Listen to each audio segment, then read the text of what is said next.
ladies and gentlemen, and it's a huge pleasure to have you all here. Now, Val Kempadoo is an extraordinary man. He describes himself, and it's always good to start with how someone describes himself, as a social entrepreneur with a passion for sustainability.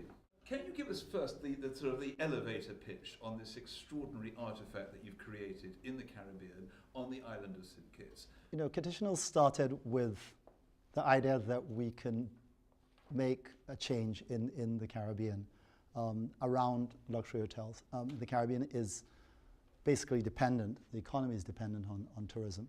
And what I felt was that we needed a different model, a model that would respect the people and become a vehicle for change in our society, as well as be a very good luxury hotel for people to enjoy.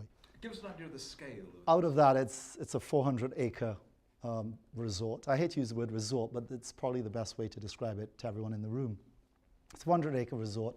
The whole thing is an organic farm. It sits between 500 feet and 1,000 feet above sea level, so it's not your typical Caribbean hotel resort that sits on the beach. It's not the white sand. We have black soil.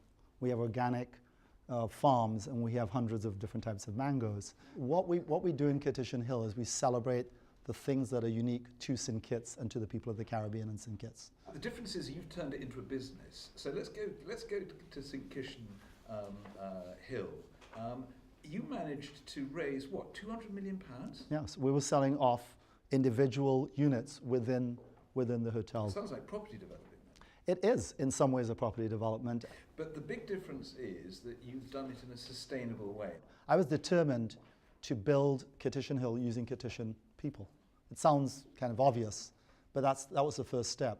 At Kittitian Hill, 90% of all the food you eat is sourced from local ingredients, from our farms, from local fishermen, farmers, and butchers. And the farmers get to plant what the land produces, not the other way around. I know art's important to you. So how do you foster that in this, what's beginning to sound laudable concept? Because unless we know where we're going, unless we know who we are and where we're going, the physical environment is the end product of a level of consciousness in a society, not the beginning. I mean, here in Europe, people understand the protection of the environment, but think of what Europe went through ideologically, art.